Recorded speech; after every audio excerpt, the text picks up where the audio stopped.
The following program deals with a controversial subject. The theories expressed are not the only possible interpretation. Viewers are invited to make a judgment based on all available information. This is your captain speaking. We are beginning our descent into madness.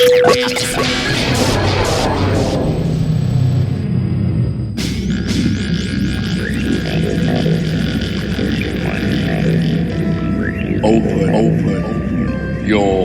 your mind.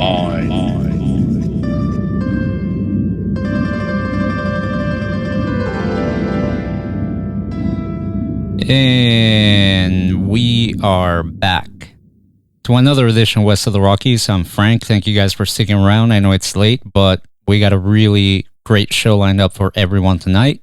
If you're catching the podcasted version of this show, thank you for tuning in. Don't forget to subscribe to West of the Rockies on YouTube. That's youtube.com/WOTR radio. Make sure you hit subscribe, hit the bell, so you're notified when our interviews get posted. You can also subscribe on Amazon Music, iTunes, Stitcher, and everywhere else you get your podcasts. Just search WOTR Radio or West of the Rockies, and we should be popping up there. If you enjoyed our last interview with Dr. Andrew Gallimore, where we discuss his book, Alien Information Theory, Psychedelic Drug Technologies, and the Cosmic Game, we talked about the psychedelic substance DMT, dimethyltryptamine, and how this molecule is a complete reality switch. And in his book, he does a great job at examining just how real our reality is. If you haven't, I definitely encourage people to check it out, because tonight's show continues in that vein. We're going to be asking the questions: are we living in a simulation? Do multiple versions of ourselves exist in parallel universes, living out our lives in different timelines? Could this possibly explain not only the Mandela Effect, but provide us with a new understanding of time and space? Our guest tonight is Rizwan Virk, and he's written this excellent book titled The Simulated Multiverse. An MIT computer scientist explores parallel universes, the simulation hypothesis, quantum computing, and the Mandela Effect. Before we bring him on, I'm going to read a bit from his bio. A graduate of MIT and Stanford, Rizwan Virk is a successful entrepreneur, angel investor, best-selling author, video game industry pioneer, and independent film producer. Virk was the founder of Play Labs at MIT, which is a startup accelerator for playful technologies held on campus at the MIT Game Lab, and is currently at the School for the Future of Innovation in Society at Arizona State University's College of Global Futures. His previous published books include Zen Entrepreneurship, Treasure Hunt, Follow Your Inner Clues to Find True Success, The Simulation Hypothesis, and Startup Myths and Models, What You Won't Learn in Business School. Virk's video games have included Tapfish, which was downloaded over 50 million times, and games based on TV shows like Penny Dreadful and Grimm. Virk has been an investor and founder in many startups, including Telltale Games, creator of narrative games based on The Walking Dead and Game of Thrones, Disruptor Beam, creator of the Star Trek Timelines mobile game, Tapjoy, and Discord. He has been a producer on Thrive, What on Earth Will It Take?, Knights of Badazon, the TV show The Outpost, and adaptations of the works of Philip K. Dick and Ursula K. Le Guin. So without further ado, let me welcome Rizwan Virk to West of the Rockies. Riz, thank you so much for being with us tonight. I really appreciate you taking the time to join us and talk about this fascinating topic that you cover in your book, The Simulated Multiverse. I think a lot of people are going to find this conversation really interesting. So thank you so much for being with us tonight. Yeah, absolutely. Thanks so much for having me on. As you note in your book, in the last few years, this talk about if we're living in a simulation has gotten a lot of serious attention, not just from the casual researchers and science fiction writers, but from people in the fields of science and academia. Why do you think this is happening now? Well, when The Matrix came out 20-some years ago in 1999, this idea was really considered very much the realm of science fiction. And it wasn't something that, was discussed in polite academic company, except for those who studied science fiction. And so a lot has changed in the past 20 years. Probably the biggest thing that's changed is that our computer processing has gotten much better. We all have these strong GPUs on our computers, and video games has really taken off from being kind of a niche thing to being something that everybody is exposed to on a regular basis. I mean, we have a generation now that's growing up that is just as used to spending time inside Fortnite as an avatar, hanging out with their friends, as we used to do when I was young, where we used to go out in the park and play baseball or whatever the case is. And so I think that these video games have evolved from very rudimentary, flat kind of displays to massively multiplayer online role-playing games. And so that is one of the trends that has really driven interest in this topic. Another is that I think computer science has gotten to be more respected across different fields, right? And so if you go back, 50 years, computer science was kind of separate from other fields and was viewed as a kind of applied mathematics. But today, you can't really work in any field without really understanding not just how computers can help you in terms of running programs, but more importantly, how the other sciences might have an underlying layer of information. And so there was a famous venture capitalist named Mark Andreessen in Silicon Valley, and about 10 years ago he said, software is eating the world. And I like to say that information science is eating all the other sciences, because it used to be biology was about physical objects. But as we get more and more into genetics, what is genetics? What are genes? Genes were theorized before they were actually discovered in DNA, and they were theorized as strings of information, right? So you can think of DNA as a very compact way to store biological information, and then what happens in biology is the processing of that information through certain algorithms.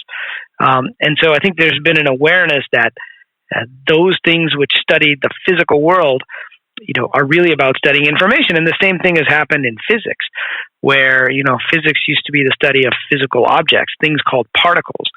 But over the years, I think physicists have realized that as you keep opening up, the nested dolls, and you get smaller and smaller, that there is no such thing as matter. They can't find it.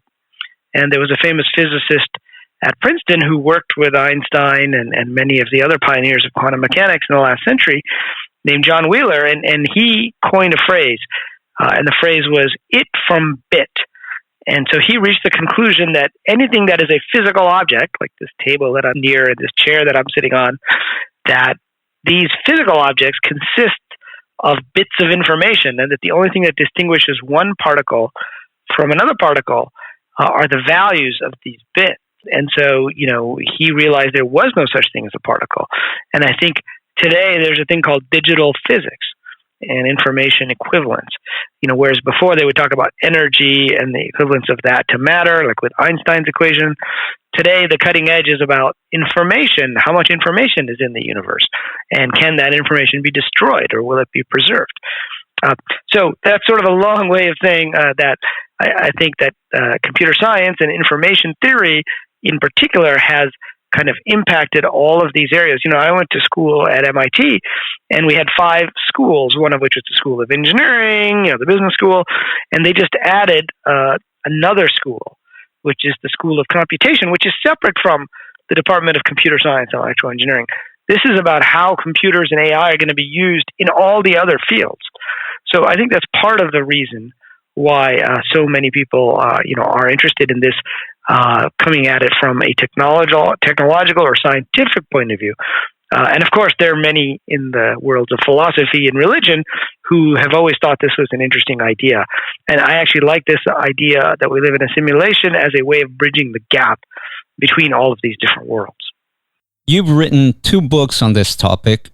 Your first book is called The Simulation Hypothesis, and your most recent book is titled The Simulated Multiverse. How did you become interested in this and see it as a very real possibility that we could be living in a simulation much like a video game? I'd always been interested in the topic going back to when I was a kid, and I would watch episodes of Star Trek with the holodeck in there, right? Which is a way that they could simulate reality, even though you weren't really on a water planet; you were inside the ship. But I had always been interested in it more from the point of view of science fiction, and of course with the Matrix. But I spent the last decade in Silicon Valley in the video game industry. So we were building video games. At one point, I was part of a team that built the number one game in the Apple iTunes App Store when it came out. And then later I became an investor and mentor to a bunch of different video game companies. And during that process, I think it was in 2016, I was visiting one of those companies, which was making a virtual reality game using, the VR headsets. And they were still relatively new. Today, of course, we have Facebook changing its name, to Meta, to emphasize the metaverse, which is all about virtual reality. But back then, I was visiting this company and I played a virtual ping pong game. And I had the headset on and I had the controller in my hand. And playing the game felt so realistic that for a moment I forgot that I was inside a VR headset in the office of a tech company. I thought I was really playing table tennis against some opponent.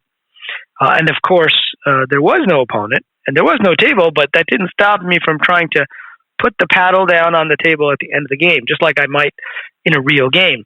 And of course, the controller fell to the floor. I tried to lean on the table. I almost fell over. And that's when I realized that, hey, our video game technology is getting good enough such that at some point, the video games will be indistinguishable from physical reality. And so I asked myself, what would it take to get there? And that was the genesis of my first book, The Simulation Hypothesis. I came up with a set of stages, 10 stages of technology development that we would have to go through as a civilization to get to that point, which I call the simulation point, which is where we can build something like the Matrix, which is fully immersive. And in the Matrix, you'll remember Neo, Morpheus, Trinity, when they were inside the Matrix, they had a wire connected to the back of their head. And it was so realistic that they forgot there was a version of themselves outside of it. And so I started researching simulation theory, which had actually become, a more respected, still fringe, but more respected in the academic community as a field of study. And there was a philosopher at Oxford named Nick Bostrom, and we can talk about his simulation argument in a moment. But the more I looked into it, the more I realized that we could get there. And if we could get there, is it possible that other civilizations have already gotten there? And then when I looked at, the religious traditions, turns out they've all been telling us that the physical world around us is not the real world. And some of them have been saying we go in as a character, we come out, we go back in as another avatar. And, avatar is derived from the Hindu term, which means to descend, right? And that's what we do when we take on the identity, a digital identity within a video game. And some of the religions have been telling us that everything we do is being recorded. Not only that, but if you talk to near-death experiencers, they say they have to watch all of that, not just watch it, but experience it. All of these different aspects of reality. And if you think about the search for truth, in the West, we think of it only as science, right? But there's a long history in religious traditions. That's what the mystics who were at the root of all these religions were trying to do, was they were trying to find out the true nature of reality and our place in it. And then the philosophers were doing the same thing, using different tool sets. And so I came to the conclusion that simulation theory, was one way to thread together all these things that look like they're different, But really, perhaps we're all just trying to find out what's going on in the world around us. And this model was one of the first, I believe, that really could do that. And I looked at quantum mechanics and quantum physics and all the weirdness that's there.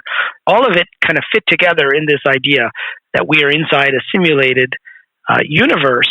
But obviously the computers that would run that are way more sophisticated than what we think of as computers today, just in the same way that our computers today are way more sophisticated than the computers that ran Pac-Man, back in 1983 or whenever it was. Yeah.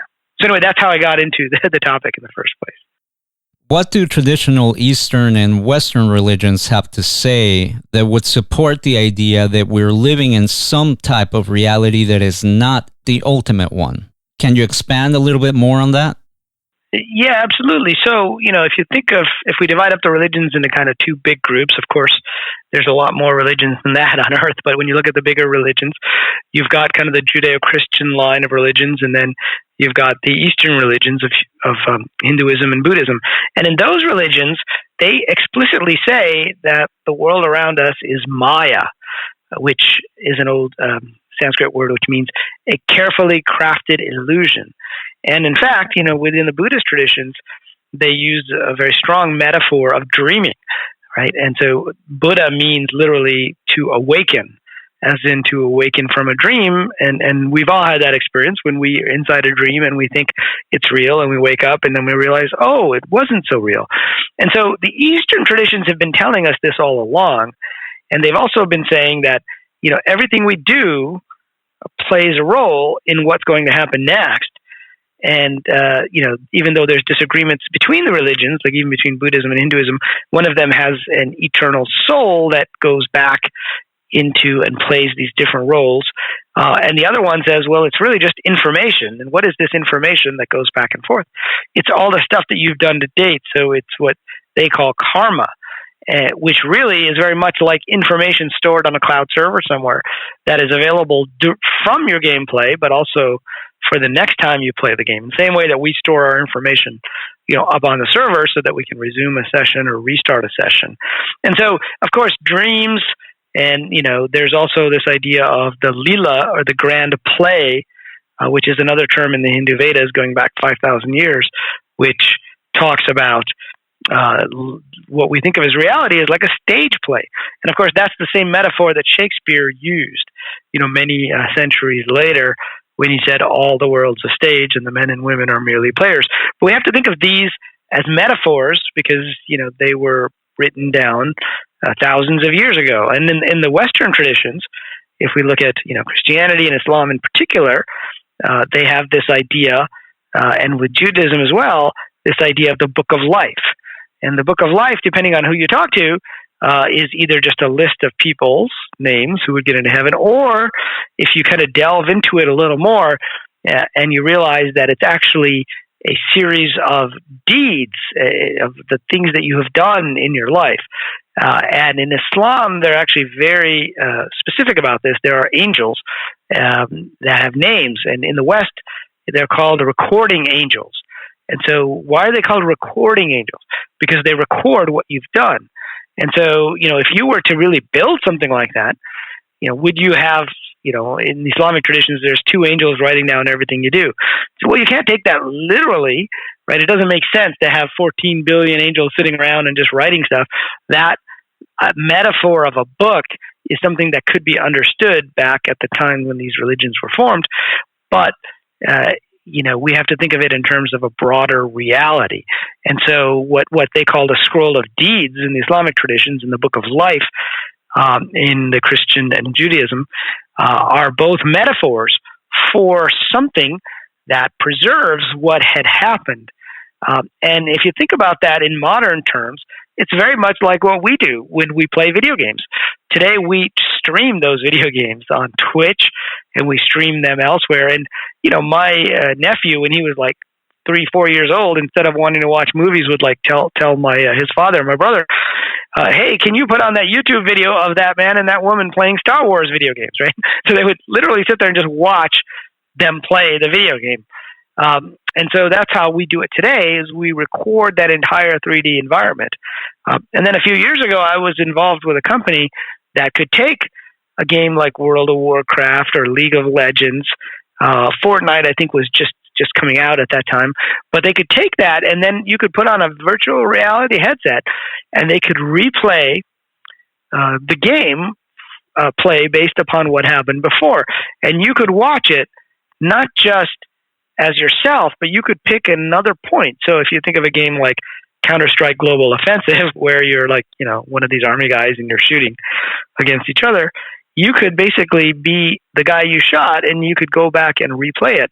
And so this reminded me so much of the life review that many NDEers, near-death experiencers, have talked about. One of my friends is Damian Brinkley, who wrote a pretty well-known book in the NDE world called Saved by the Light, which was a bestseller back in the 90s. And, he talks about a panoramic 360-degree holographic life review where he had to go through and actually re-experience what every event in his life was like from the other person's point of view. And in his case, he was actually in the army, so he actually did shoot people. So my example there is not an arbitrary one when I talk about a video game where you're shooting. He actually had to experience what it was like to be shot by himself. And so, for that to happen, I'm an engineer and a scientist by training, and so I always think, what is the mechanism? Could this really happen? Could this really be true? How would it be done? Right? Well, it can be done if you had much more sophisticated computers that were keeping track of this entire 3D environment and recording it. And by this entire 3D environment, I mean that which we think of as the physical universe, which may not be physical at all, is what physics is telling us. So anyway, that's an overview of the different aspects of religions and how they've been telling us all along that we do not live in the real world, that there's another world beyond this one, and from there we will have a very different perspective than we have while we're here. And I think if any of those religions were created today, they wouldn't use the metaphor of the book or the stage play. They might still use that of the dream or the movie, which is a 20th century metaphor. But they would use a 21st century metaphor, which is that we are in an interactive stage play / dream where we can all make choices, and all of those things are being recorded. And what does that sound like? An interactive, massively multiplayer online video game. Yeah, I think we should definitely take into account the time during which a lot of these books were written. I agree, if these religions were to be birthed today, we would see terms like the cloud or download or other similar terms. Now, bringing this topic to more current times, you mentioned Nick Bostrom. Can you tell me a bit about him and his simulation argument? Yeah, absolutely. So, his simulation argument came out in a paper that he published in 2003. And so Bostrom is a philosopher at Oxford. I don't know if he was at Oxford at the time. Maybe he joined Oxford later. But within that paper, he made a couple of interesting points. And it's probably because of him that more academics have started to take this more seriously. And in fact, Elon Musk had a famous statement he made a few years back where he said, the chances that we are in base reality, meaning the chances that we are not in a simulation, is 1 in billions. And so that ended up bringing Bostrom's argument to a whole new group of people who had never heard of it, because then we were all like, well, what do you mean that the chances that we're in reality is 1 in billions? Where did you get that math? Well, he was really relying on Bostrom's simulation argument. And so what Nick Bostrom said was that if you have a technological civilization like ours, then the computing power will get better and better. And at some point, that civilization will be able to create completely simulated worlds with completely simulated beings within them. He actually said there's 3 possibilities. One possibility is the civilization never gets to that point, which I call the simulation point.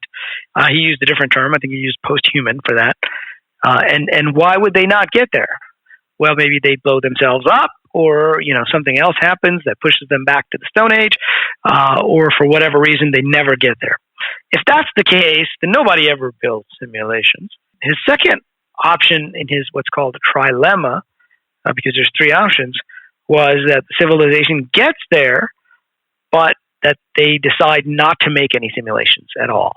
Now, why would that happen? Who knows? Maybe they passed some laws that you can't simulate human beings, right? A movie that's out now that's quite popular is Dune. And I don't know if you've ever read the original science fiction novel it's based on, but in that world, they didn't really talk about it in this part one of the movie, which just came out, but there was a rule. It was almost like a religion that said, "Thou shalt not create a computer that simulates the human mind," right? Because there was a whole history there of why they did that. So in that second option, obviously simulations are possible, but nobody creates any. So the chances that we're in simulation is very low. And he said, otherwise, the third option must be true if one of those other two aren't true. And the third option, civilization gets to the simulation point, they create not just one simulation, but all you need to do to create another simulation is what? Just fire up another server. Like an AWS, Amazon Web Services cloud server. And each time you fire up a new server, you're creating a new civilization, albeit one that is simulated. And how many beings are there in each of these? Well, you could have billions, of beings within billions of simulations. So you could literally have trillions of beings out there that are simulated beings that are inside these simulations. And so Bostrom's argument was that in that scenario, we are definitely most likely in a simulation. And why? Well, he just did some simple math and he said, if there are billions of simulations with trillions of beings, and you are a being and you are in a world, are you more likely to be a simulated being in a simulated world of which there are trillions?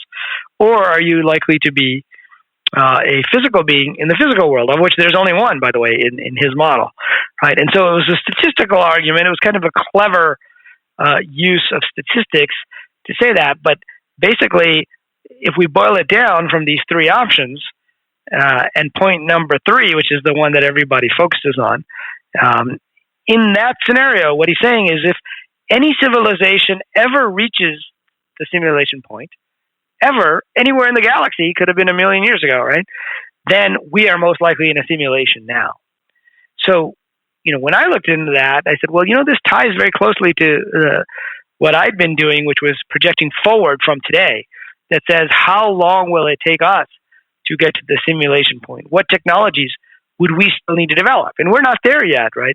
Even though I had the VR experience with ping pong, with table tennis, and even though, Facebook is now pushing Oculus and the metaverse, we're not at the point where you completely will forget that you're in the physical reality. But give it another decade or 2 or 3, or even if it takes another 100 years, it is within sight. So we are not that far, cosmologically speaking, from being able to build these extremely realistic simulations.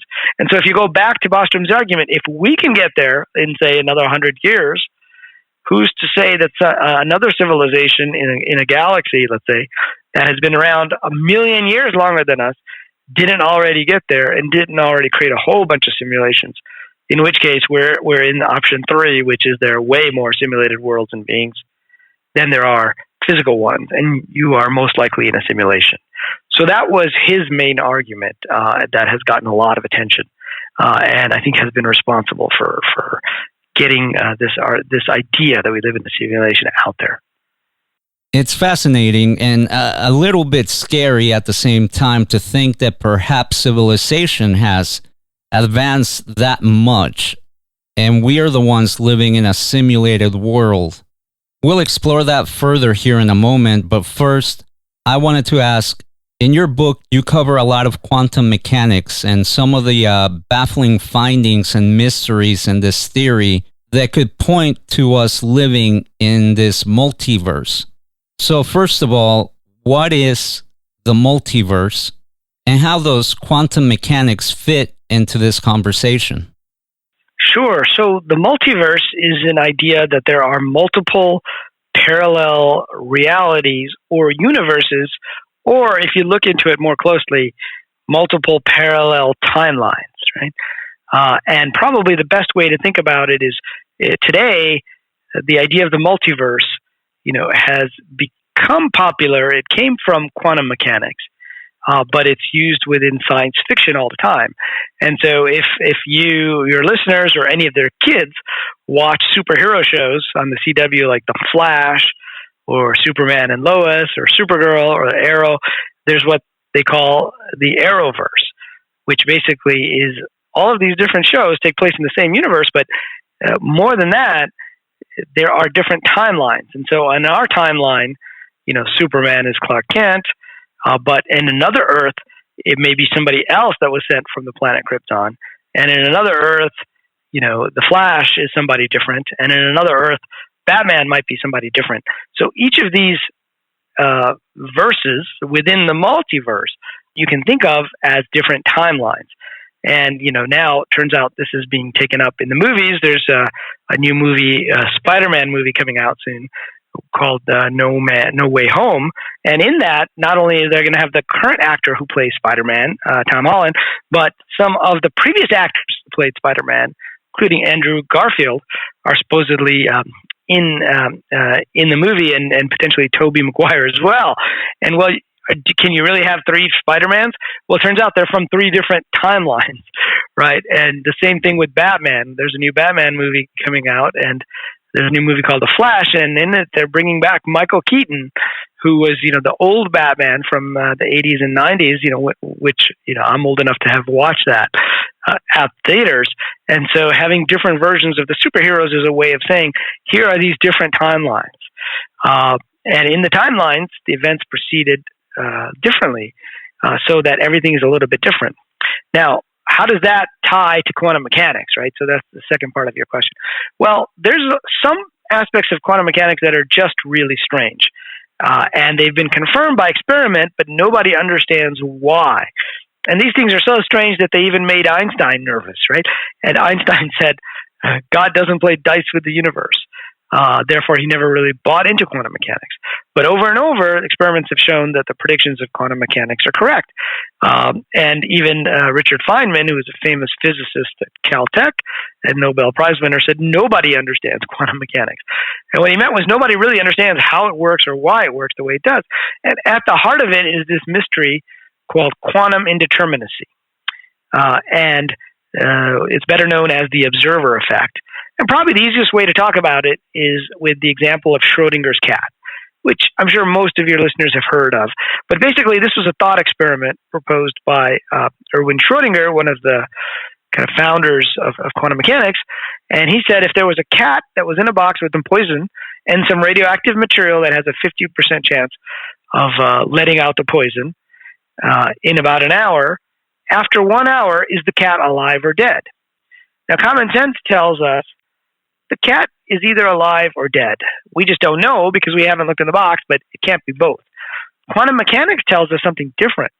It tells us that the cat is in a state of superposition, which means that it's both alive and dead until somebody opens the box and looks. But until that moment, both of those possibilities exist. And so this has been called the collapse of the probability wave, which, again, some of your listeners may have heard of, which gets back to this idea that there are multiple probable realities. But it turns out more and more scientists have bought into the idea that what this is really saying is that we live in a quantum multiverse. And what that means is there's one timeline where the cat is alive and one timeline where the cat is dead. It's splitting off. And so every time something happens in our universe, a quantum decision happens, the universe splits off into multiple timelines or multiple parallel universes, and that this continues to happen all the time. And so that is the idea of the quantum multiverse, which, as I said, has probably become one of the most popular explanations for what the heck is going on.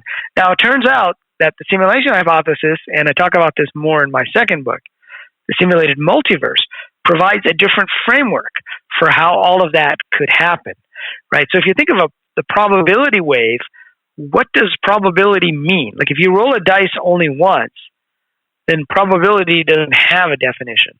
So in fact, probability comes from, I think it was a French mathematician who said, if you roll the dice, you have 6 probable futures, right? And he said, there's a chance, 1 in 6 chance of you getting any of those. And so probability means if you roll the dice 6 times, this is what should happen, right? And you can't have probability if you don't do something multiple times. And then in the multiverse idea, the one objection that some people have to the multiverse idea is, well, how is it that the universe is splitting off all this time? We don't know of any process in nature that can clone like an entire tree in an instant, let alone an entire planet, let alone an entire universe.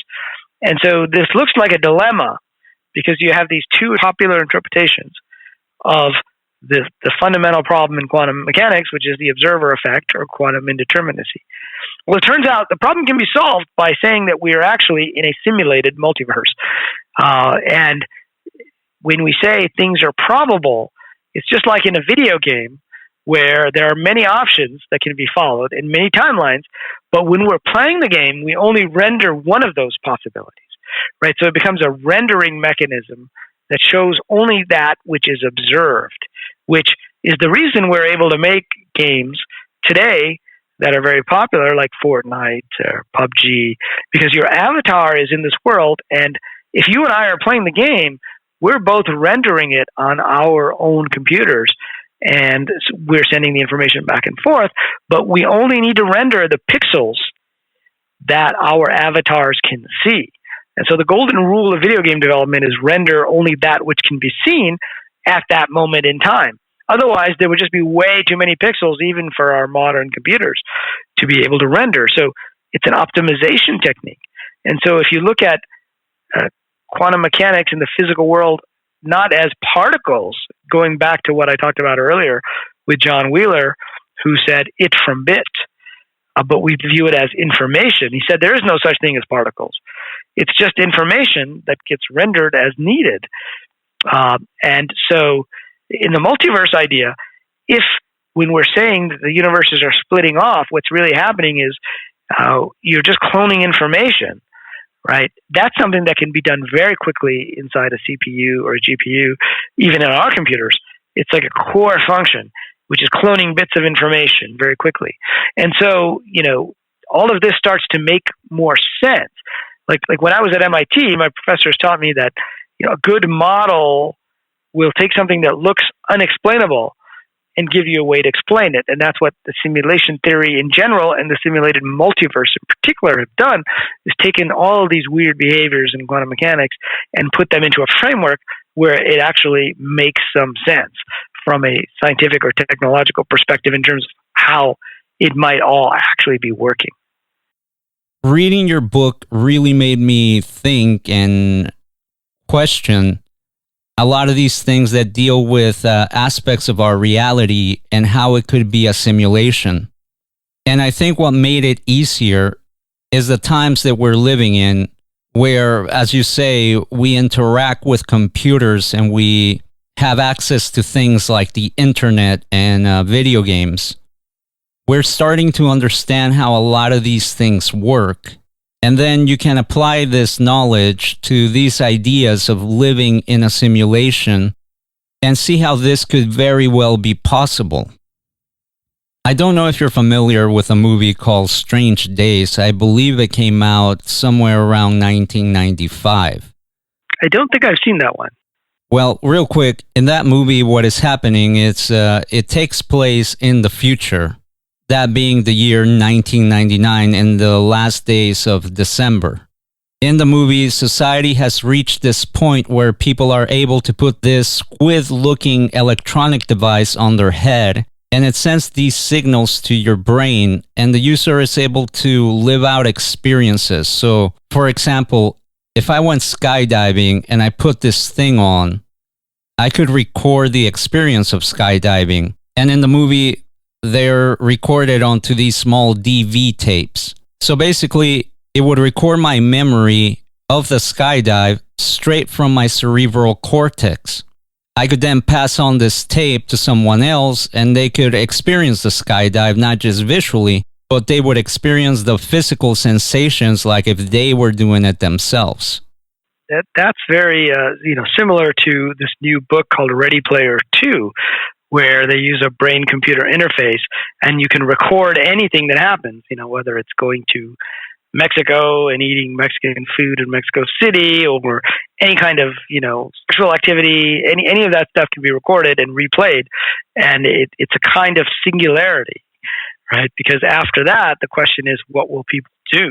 If you can experience anything from, within your home with a headset, and it feels just like the real thing, kind of like in Total Recall, the old Arnold Schwarzenegger movie, which was based on the work of Philip K. Dick, who we can talk about in a minute. If your brain thinks you've had that experience, then have you had that experience? So yeah, that's a really interesting movie. I haven't seen that one, but I do devote a bunch of time to these types of films that depict this particularly within the new book, The Simulated Multiverse. Now, you mentioned Philip K. Dick, and I want to read a quote that was in your book, and he said this back in 1977 during a lecture in France. Philip K. Dick said, "We are living in a computer programmed reality that in some past time point, a variable was changed, reprogrammed as it were, and that because of this, an alternate world branched off." Now, we're talking about this multiverse theory, and here we have Philip K. Dick talking about this in 1977. Can you tell me how you came across Philip K. Dick's writings and his own ideas of us possibly living in this computer program reality, as he called it? Yeah, Philip K. Dick was a visionary in many ways. And of course, he's the author of the books that led to movies like Blade Runner, Total Recall that I just mentioned, the recent, very successful Amazon series, The Man in the High Castle, which is about an alternate timeline where the Germans and the Japanese won World War II. And what would that be like? And turns out, I came across his work while I was researching the previous book, The Simulation Hypothesis, because he was one of the first people in modern times, not the only one, but one of the first to really say that we were living in this computer program reality. And you can find video clips from that talk online, and you can see the audience thinking, this guy is just nuts. Like, what is he talking about? Right?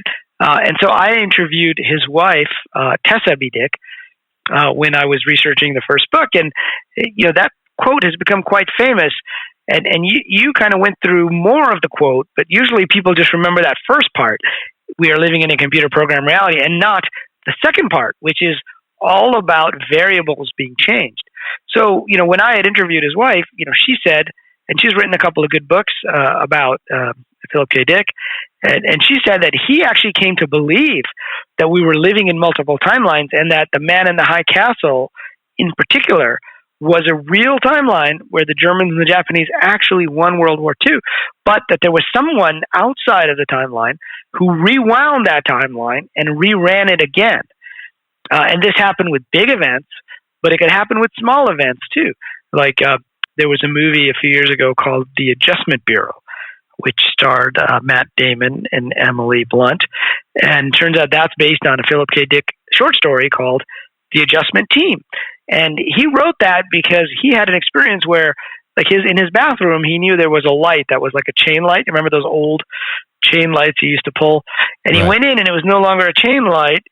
It was a light switch, or maybe it was the other way around. But he remembered, doing it hundreds of times one way, and it turns out it was different. So he wondered if someone hadn't gone back in time and changed this little reality.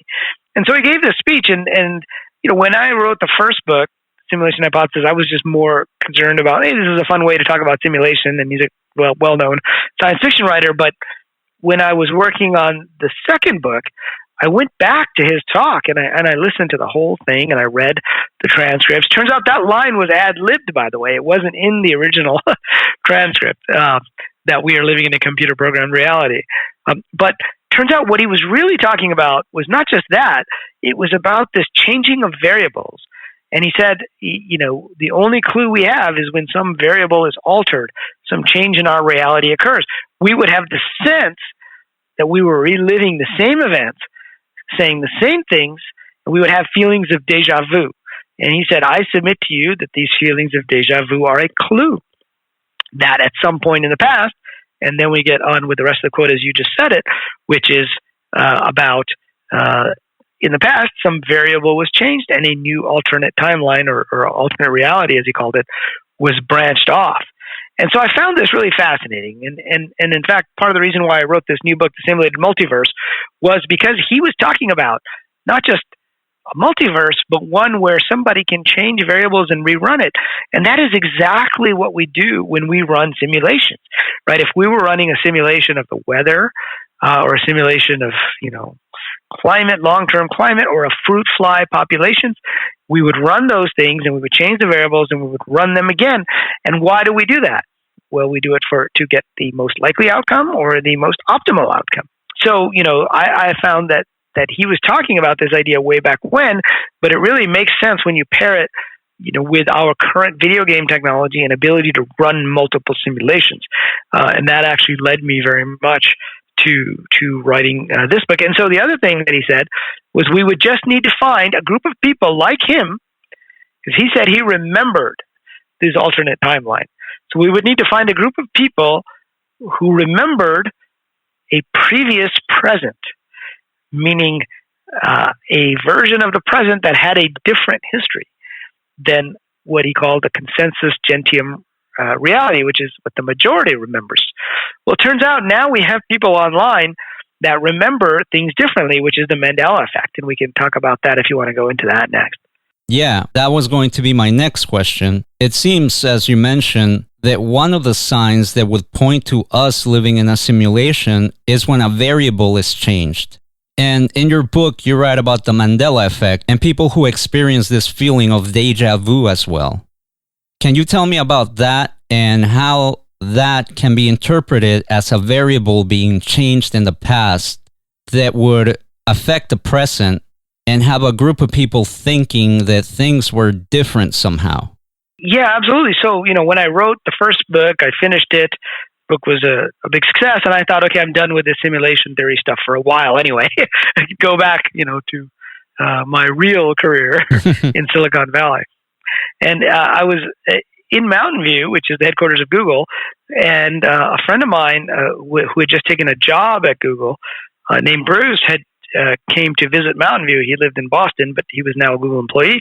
So we met for coffee, and of course we were talking about my book, and he was a computer science major from MIT, just like I was. And he said, have you heard of this thing called the Mandela Effect? I said, yeah, I've heard of it, but I kind of dismissed it, like I think most scientifically minded people did, as just a case of false memories. And he said, well, the simulation theory is actually the best explanation for the Mandela Effect. You should look into it some more. And so I did. And so, the Mandela Effect came about because there was a group of people who remembered Nelson Mandela having died in prison in like the 1980s or 90s. But of course, in our reality, he didn't die in prison. He was released in the 90s and he became the first black president of South Africa. And he died in like 2013. And it turns out there's a whole bunch of these types of effects where a subset of people remembered events happening differently. And these range from small things like, is there something called Jiffy peanut butter, or is it just Jif peanut butter? Or the Bernstein Bears, which many people remember as the Bernstein Bears, but it's actually Stain, S-T-A-I-N, to movie lines like in The Empire Strikes Back, where Darth Vader is supposed to have said, Luke, I am your father. But if you go back and watch it, he doesn't say that. He says, no, I am your father. So it's a different line. To entire episodes of Star Trek that people swear they saw, but which never existed, to even entire movies. And so this effect was fascinating. And I began to research it and realized that it wasn't just, a bunch of people misremembering small things. In some cases, there were, fairly major things that could have been events in that person's life that would cause them to pay attention. For example, certain evangelical Christians who followed the Reverend Billy Graham, who swear that he died many years earlier and that they watched his funeral on TV with very specific memories, just like people with very specific memories of Nelson Mandela and his wife giving talks at his funeral way back in the 80s or 90s. And so I found that this effect, wasn't just isolated, it was pretty broadly based, and that most scientists had dismissed it. And when I looked into it, it seemed like the best explanation is this multiverse idea, and a simulated multiverse in particular. Because why do you run simulations a certain way? Getting back to what I was saying earlier, it was you change the variables and you say, okay, where does this lead? And then you change the variables and you say, where does this lead? And it turns out that is how we run simulations. of everything from stock market prices to economic simulations to, this is why we're better at forecasting the weather today than we were back in the 1970s, right? When you had snowstorms that came unexpectedly and killed a lot of people. We have better technology to run better simulations today. And so this took me right back to what Philip K. Dick was really talking about, which wasn't just that we lived in a computer-generated reality, but it was that variables could be changed, and that would lead to slightly different timelines, or in some cases, very different timelines, and that these timelines could be stopped, rewound, and rerun. And so, there's one other aspect of the simulation hypothesis that I haven't talked about, but which is important. It's what I call the NPC versus the RPG version. And NPC stands for non-player characters within video games. And in that version of the simulation hypothesis, we're all just bits in the computer in the same way that we have, these NPCs in our video games, like the person you're shooting at, the guy who tends the bar, the bank teller. In fact, there was a movie that came out last summer called Free Guy with Ryan Reynolds that was about an NPC who realizes that he's an NPC and that he's reliving the same events over and over again.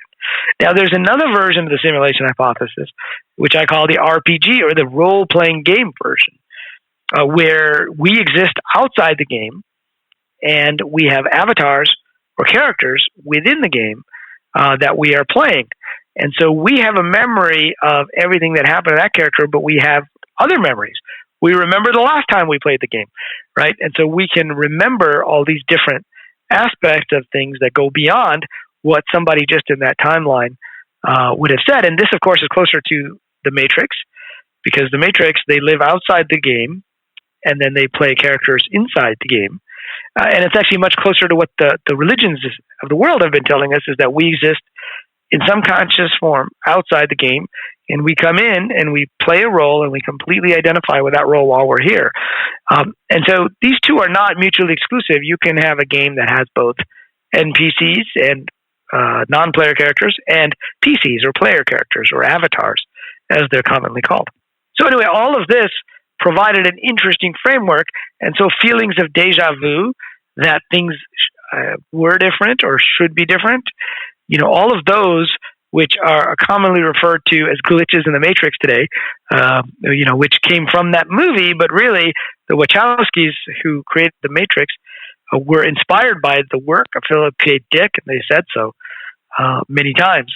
And so these glitches in the Matrix are very much clues that there's something else going on beyond that, which we think of as just a single timeline in a single physical world. So in my first book, The Simulation Hypothesis, I tried to show that the physical world is not what we think it is. And in the second book, that time is not what we think it is, right? Which is also ties into this weirdness in quantum mechanics and the multiverse, this ability to rewind and rerun things in a simulated multiverse. And so it kind of all tied together, and that's why I ended up jumping back into the rabbit hole and writing the second book. You mentioned that when a variable is changed, it creates another timeline. So I guess my question is, if we're in this current timeline and something gets changed, creating a different timeline, what happens to that other newly created timeline? Does it continue and carry on its own, developing as such? Well, that's a good question, and one of the big questions around timelines. And of course, I refer to science fiction a lot because it's sometimes easier to talk about these kind of strange concepts when you're dealing, with Doctor Who or with the Terminator or, right. With other time travel stories. And in those, or in Star Trek, they go back and they change the past, and suddenly the future is different, right? But if you draw that out, which is part of what I did in the new book, and it's what I call the multiverse graph, what it means is not that the other timeline didn't happen, right? Clearly it happened, and in pretty much in all the good science fiction where there's a change in the past, somebody remembers it, right? But we have to change our definition of what happened means. Like, what does it mean to say that timeline happened? What does it mean to say that this current reality actually is happening? It means that this is currently running at the moment but that the previous timeline also ran up to a certain point. Now, what I'm putting forward in the simulated multiverse is because as computer scientists, we don't like infinity, right? There's no such thing as infinite resources. Right. It just seems that way, right? So we conserve, and one of the ways we conserve is we can run one of those at a time, or we can run multiple versions at a time. But when we train our AI to play video games, for example, like you've probably heard about AlphaGo, which is built on Google's AI technology that beat the best Go players in the world. And of course, 20 years ago, we had the first time a chess computer, IBM's Deep Blue, beat Garry Kasparov, who was the world champion at the time. And the way that these machines, these AI algorithms work is they run different scenarios, right? And so the reason AlphaGo got to be so good with a game like Go, which is actually much more complex than chess, was it played itself millions of times. And so what I would say is we have to change our views about what it means for this world to exist. In a simulated universe, the fact that that ran and that this is running doesn't mean that one existed and the other didn't. This just happens to be the one that we are on at the moment. Some years ago on this show, we covered the topic of CERN. CERN is the site of the Large Hadron Collider, and a lot of people in recent times have wondered if whatever they're doing there may have affected the timeline we're living in now. Based on your research, do you find that CERN has that capability? I think, I've looked into that as one of the possible causes, of the Mandela Effect. And I think some people have theorized that CERN, when they were doing an experiment, either ended up branching off an alternate world or connected with an alternate timeline, and that's when things went off the rails, if you will. And it kind of reminded me of that TV show called Counterpart. There they had like a version of Berlin, and they basically branched off another timeline, another universe, and then there was a duplicate version of each person, but up until the point of the branch, they were all the same people. And so, I looked into it. I mean, I didn't find that they have that capability in a knowing or witting way. So it's possible in some unwitting way that they were able to do this. But I guess the conclusion that I came to is that this branching of timelines is not that unusual, that it may be happening all the time anyway. And so it's very possible that this particular set of experiments, when they smashed together, different particles, ended up changing the values of certain particles, and that results a different timeline than if they hadn't necessarily done that. And so now we're back to this idea of changing variables and having them go off in different directions. So I came to the conclusion that even though that may have accelerated some things, that when you look at the Mandela Effect, it's not just something that took place in 2012. These things go way back, and there are lots of different Mandela effects. So it's much more explainable if there are multiple timelines, not just two timelines or with a single branch. Yeah, I was going to comment that it's funny how a few years ago, back during election time, and Donald Trump won, I remember hearing a lot of people saying that they felt like we were living in some type of alternate reality. And I even remember seeing some memes on the internet liking the situation to what we saw in the movie Back to the Future Part 2, where Biff, Marty McFly's nemesis, becomes a rich and powerful individual. Taking this topic into a bit of a fun pop culture direction, I was having a conversation with a good friend of mine about your book, and I was telling him I was getting ready for this interview. And he kind of wondered out loud if this could possibly explain what a lot of people have noted about the TV show The Simpsons. It seems like The Simpsons have a knack for predicting certain events.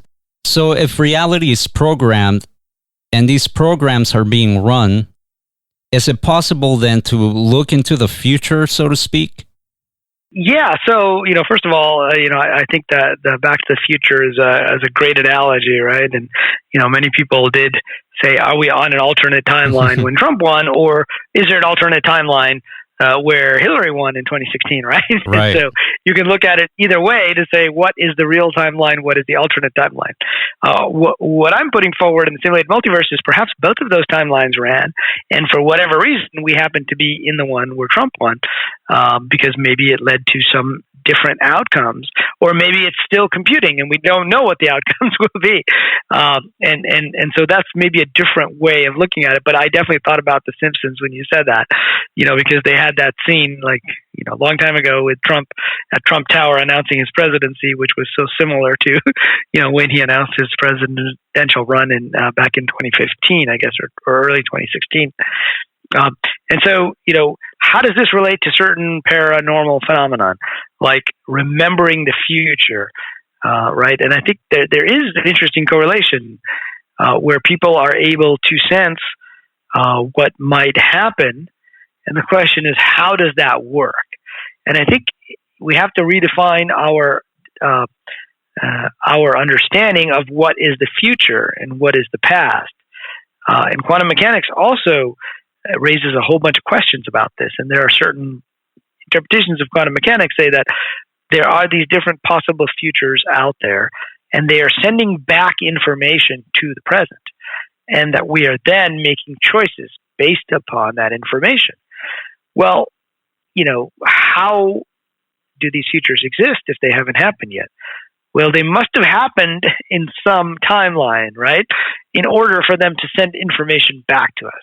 And then that's, I think, where we get into this sense that I take the view that, not only has the future may have already happened, but that we may already have played that future. And some of us will remember that. It kind of leaks through our consciousness, because even though we haven't quite gotten there yet in this play of the game at this moment in time, we may have a consciousness outside that is able to watch, how that entire game plays out. And it turns out, if you look at, again, turning back to near-death experiencers, while most of them talk about the life review, some of them also talk about an alternate life review or a life preview, right? Which is this idea that they say, well, if you had made this other choice, then this is what would have happened. And they talk about seeing it, and it looks just like the life review, which did happen. Well, now that's strange. How can you watch something that didn't happen and have it look and play out just the same exact way as something that did happen? Unless our definition of this happened, is wrong in some way, or rather incomplete.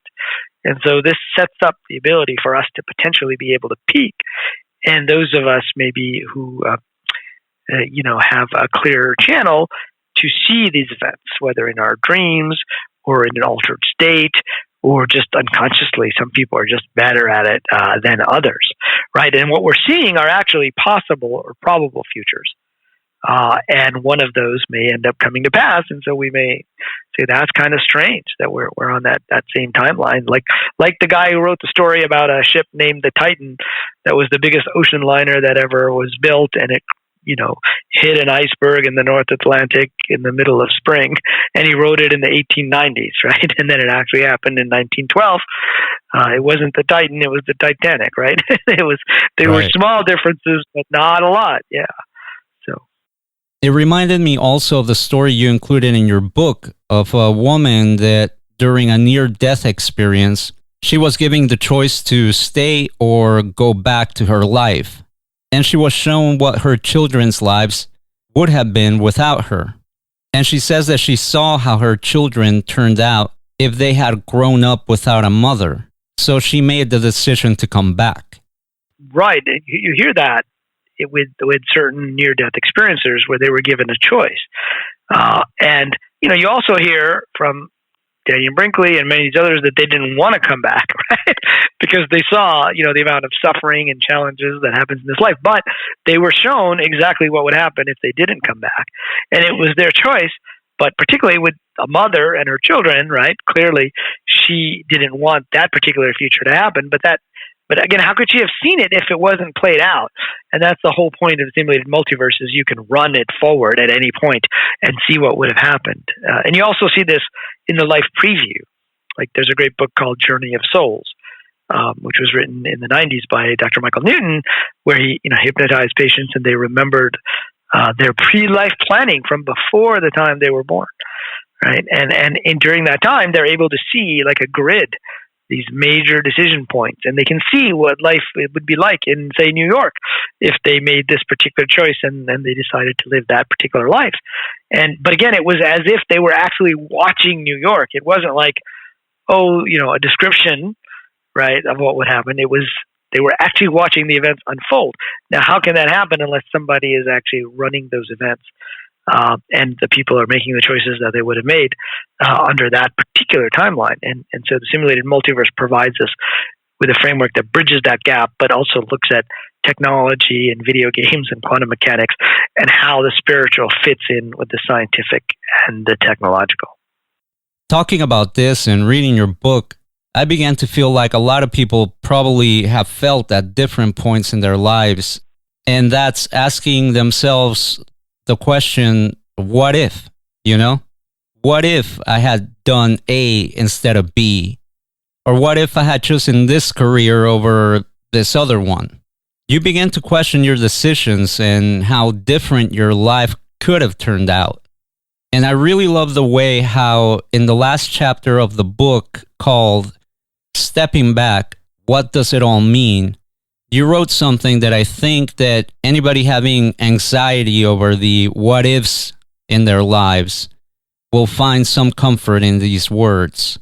And if I may quote, you write, "The truth is, we all have challenges at some point in our lives, whether we're facing racism, health problems, relationship issues, family issues, physical violence, money problems, emotional issues, not to mention loss of loved ones and so on. Each of us, like a video game character, has certain strengths and weaknesses. And for whatever reason, our challenges are also often tailored uniquely to our personalities." I feel like this was your way of reassuring the reader that regardless of these other possible timelines, we are living in the one timeline that is appropriate and fitting to us. Is that about correct? Yeah, absolutely. And the way that video games work is, you have certain achievements and quests. And, if the game is just idyllic and you have no challenges, well, that doesn't make for a very interesting game. And if you actually remember in the Matrix sequels, they said the first version of the Matrix was that kind of ideal life where there were no problems and the human mind didn't really accept it. And so they came up with a Matrix that was much more droll, etc. But, it's really my way and my perspective on life has changed a little bit to say, well, if I'm having these challenges, at some level, my character must have signed up for these challenges, right? In the same way that when you have quests and achievements in video games, you choose the next challenge. And it's appropriate for your character, just like the old Dungeons and Dragons. We have characters that have more strength or characters that, maybe are higher charisma or, higher magical power or whatever the case may be. You have these different attributes. And not all of us have all the same attributes. I mean, I think that's something that, we can all confidently say we have certain things that we're interested in, which are different than the things somebody else might be interested in. And so there's this tailoring that happens. And within the simulated multiverse idea, you can also kind of take comfort in that probably all those other possibilities have already played out. And this is the timeline that was thought to be the better timeline for you, the player of the video game, even with all the crazy challenges that we have. So it's a way to kind of relax and not get, too upset about things when things happen that are not going well. And also not to spend so much time saying, what if I had done that? What if I had done that? Well, relax. You might already have, but for whatever reason, this is the timeline you're on now. That is a great outlook to have, especially in the challenging times that we are living in today with everything going on. I feel like everyone's lives have been shaken in a way that none of us really saw coming. So I agree that we should take some solace that there is a reason why we're not in those alternate timelines and we're in this one. Riz, the title of the book is The Simulated Multiverse.